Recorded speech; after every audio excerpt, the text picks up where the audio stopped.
News today in Telugu. Tirumala Sri Venkateswara స్వామివారిని పలువురు ప్రముఖులు దర్శించుకున్నారు.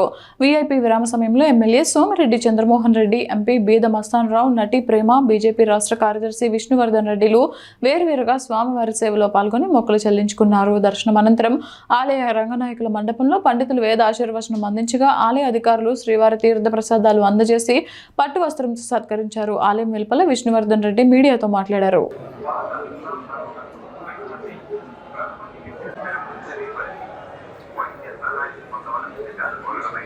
సామాజిక మాధ్యమాల్లో పోస్ట్ చేయడం నిషిద్ధం.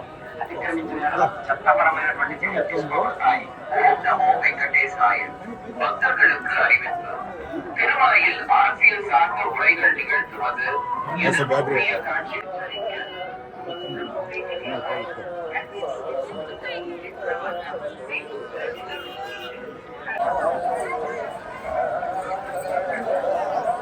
స్ట్రైట్ వచ్చాను, నేరుగా వచ్చాను, స్ట్రైట్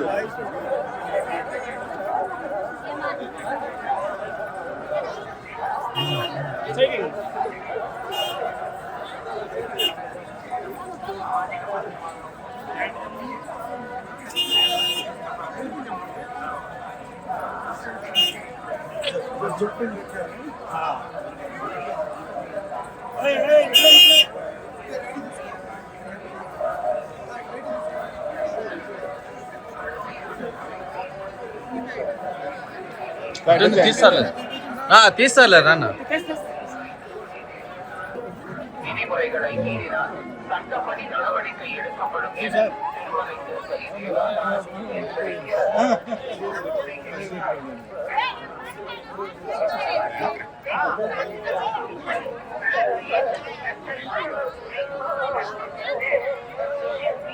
ఇప్పుడు 06 వాట్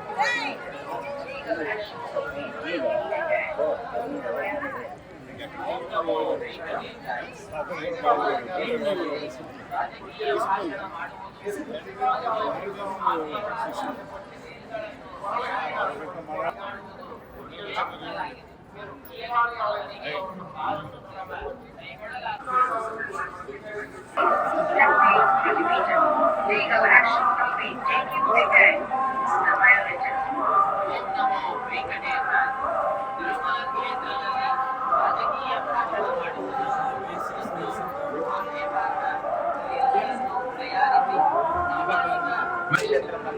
రాజకీయ ప్రసంగాలు చేయడం మరియు సామాజిక మాధ్యమాల్లో పోస్ట్ చేయడం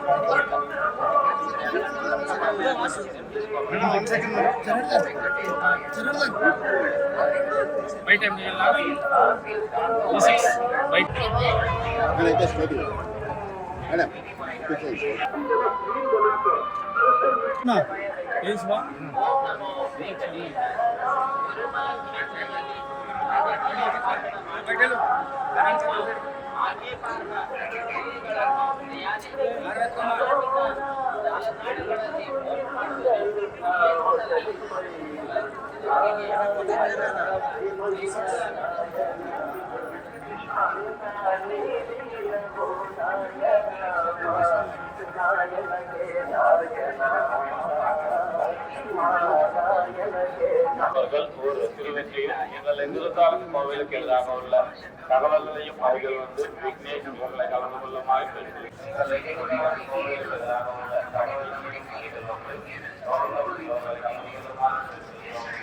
కలియుగ వైకుంఠ దైవం దేవదేవుడు వెంకటేశ్వర స్వామివారిని ఈరోజు ఉదయాన దర్శించుకోవడం నా అదృష్టంగా భావిస్తున్నాను.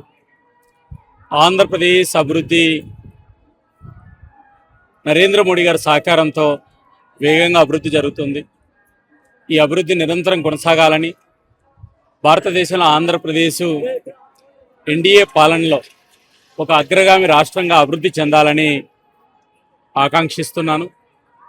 అదే సందర్భంలో ఈ దేశంలో స్వాతంత్రం వచ్చిన తర్వాత 75 సంవత్సరాల పైబడిన కళ 50% సమాజంలో ఉన్నటువంటి నారీమణుల యొక్క ఆకాంక్షను ఈరోజు కొన్ని గంటల్లో ఈ దేశంలో ఉన్నటువంటి ప్రపంచ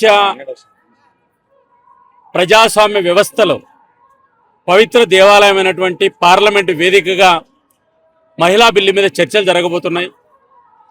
ఎన్డీఏ పాలనలో నరేంద్ర మోడీ గారి నేతృత్వంలో ఈరోజు ఎవ్వరూ ఊహించని రీతిలో 30-40 సంవత్సరాలుగా ఏదైతే ఉర్రూతలొగిస్తున్నటువంటి మహిళా రిజర్వేషన్ బిల్ ఏదైతే ఉందో, ఈ దేశంలో ఉన్నటువంటి సోదరీమణుల ఆకాంక్ష ఏదైతే ఉందో దాన్ని నరేంద్ర మోడీ గారి నేతృత్వంలో ఎన్డీఏ ప్రభుత్వం ఈరోజు బిల్లును తీసుకురావడం అనేటువంటిది కోట్ల మంది మహిళలు ఈరోజు స్వాగతిస్తున్నారు. ఇది రాజకీయాలకు అతీతంగా అందరూ కూడా మద్దతు ఇస్తారని చెప్పి భావిస్తున్నాం. ఏదేమైనా భారతదేశ చరిత్రనే కాదు, ప్రపంచ చరిత్రలో నరేంద్ర మోడీ గారు తీసుకొస్తున్నటువంటి ఎన్డీఏ తీసుకొస్తున్న ఈ మహిళా బిల్లు ఒక చారిత్రాత్మక సాక్ష్యంగా ప్రపంచానికి ఆదర్శంగా నిలబడబోతుంది. 13-14% ఉన్నటువంటి మహిళలు రాబోయే రోజుల్లో 30% పైబడి చట్టసభలకు ఎన్నుకునేటువంటి యొక్క అవకాశం కల్పిస్తున్నారు. కాబట్టి భారత ప్రభుత్వానికి, నరేంద్ర మోడీ గారికి, ఈ దేశంలో ఉన్న నారీ శక్తికి ముందుగా శుభాకాంక్షలు తెలియజేస్తున్నాను. కాబట్టి ఒక్క పార్లమెంటులో వచ్చినటువంటి చట్టం ఈ దేశంలో అన్ని శాసనసభల్లో కింది స్థాయి వరకు కూడా స్థానిక సంస్థల్లో కూడా అందుబాటులోకి రావాలని ఆకాంక్షిస్తున్నా. ఏదేమైనా ఒక చారిత్రాత్మక నిర్ణయానికి ఎన్డీఏ నేతృత్వం వహించినటువంటిది అభినందనీయం. ఆంధ్రప్రదేశ్ సంబంధించినటువంటి దేవాలయాలకు సంబంధించినటువంటి ఒక కీలకమైనటువంటి చర్చ. వేల సంవత్సరాల చరిత్ర కలిగినటువంటి అనేక దేవాలయాలను ఈరోజు కొంతమంది ఉద్దేశపూర్వకంగా వివాదాలు చేయడం, దేవాలయాల నిర్మాణాలను అడ్డుకోవడం, దేవాలయాలను ఈరోజు కొంతమంది కులం పేరు మీద, మతం పేరు మీద రెచ్చగొట్టడం అనేటువంటిది దురదృష్టకరం. కొంతమంది ఆంధ్రప్రదేశ్లో పనిగట్టుకొని హిందూ దేవాలయాల మీద, హిందూ ధర్మం మీద, హిందూ ధర్మ ప్రచారం మీద, లేదా హిందూ సంస్కృతి మీద దాడి చేయాలనేటువంటి ఒక ఏదైతే ఉందో ఈ కుట్రలు ఎన్డీఏ ప్రభుత్వంలో కానీ మా ప్రభుత్వంలో కానీ చెల్లవనే విషయాన్ని నేను గుర్తు చేస్తున్నా. సమాజం బాగా గమనిస్తుంది.